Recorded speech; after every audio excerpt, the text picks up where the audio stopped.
Imagine this. You're standing in a dark warehouse in Virginia. It's 2 a.m. Rows of FBI agents are working 12-hour shifts, thousands of overtime hours, black markers in hand, frantically redacting one of the most explosive documents in modern American history, the Epstein Files.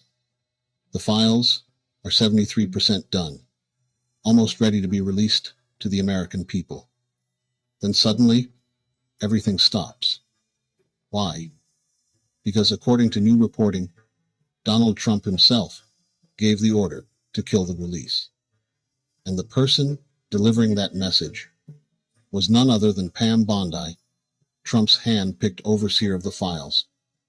Tonight, we're breaking down the emails, the timeline, the cover-up, and why December 19th is now a ticking time bomb. And before we go deeper, hit that subscribe button. It would be a huge help to this channel and keeps us spreading information that powerful people desperately want buried. So let's go back and uncover how a nearly completed release of the Epstein Files got shut down at the last second.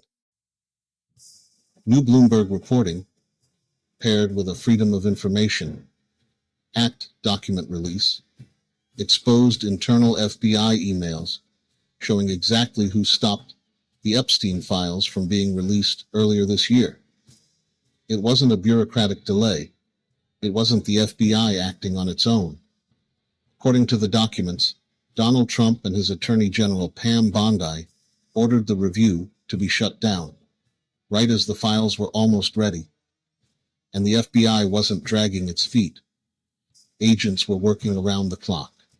Over 3,000 hours of overtime. Agents from Washington, New York, and other field offices. A full team inside a warehouse in Winchester, Virginia, in 12-hour shifts. Rapid training on redaction procedures. They were days away from producing the files. Then Pam Bondi briefed Trump. She told him his name was all over the files, and everything changed. The official excuse was that redactions were needed to protect victims. But the emails show the redactions were also done to shield powerful individuals. And yes, that included Trump. We know this because Trump allies in Congress, including Marjorie Taylor Greene, were quietly told that the files were much worse for Trump than originally reported. Bondi herself told Trump the documents were bad for him. Immediately after that briefing, the FBI got the kill order. And what makes this even more dramatic? The files were already 73% complete in Phase 2, almost finished. Trump's public promise goes against his private order. On camera during the campaign, Trump said, "Would you release the Epstein Files?" "Yeah, I would." But when it came time to actually release them, he shut them down.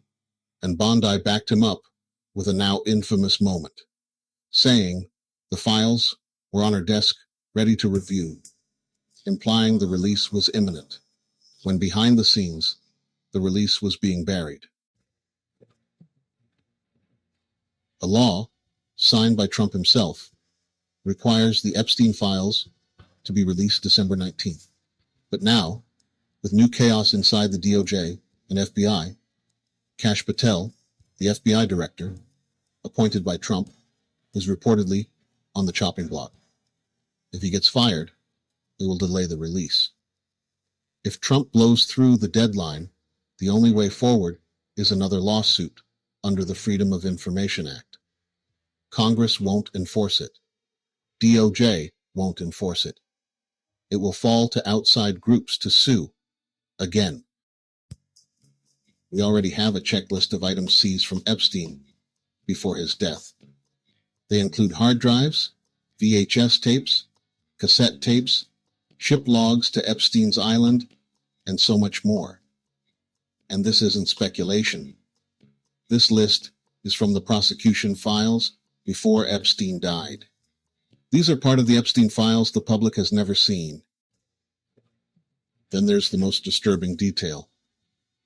Journalist Michael Wolff, who personally knew Epstein, publicly said Epstein showed him photos of topless young women sitting on Donald Trump's lap. Wolff says Epstein kept these photos in the same safe the FBI later seized. So when Kash Patel testified before Congress and insisted there are no such photos, he was immediately confronted with the fact that the FBI never subpoenaed Epstein's estate for the full collection. The estate is known to hold additional material the government never obtained. If December 19th comes and goes with no release, a new FOIA lawsuit will be required. Trump may try to extend the deadline himself. Congress is expected to do nothing. The courts will become the only option. And meanwhile, the closer we get to that date, the more pressure and chaos builds inside DOJ and FBI. Before we continue to expose stories like this, please subscribe to the channel. It would be a huge help, and it keeps this information from disappearing into the shadows where powerful people want it to stay. December 19th isn't just a date. It's the countdown to whether the truth finally comes out or gets buried one more time. We'll be following every second of this right here. Stay alert. Stay subscribing now. And most of all, stay informed.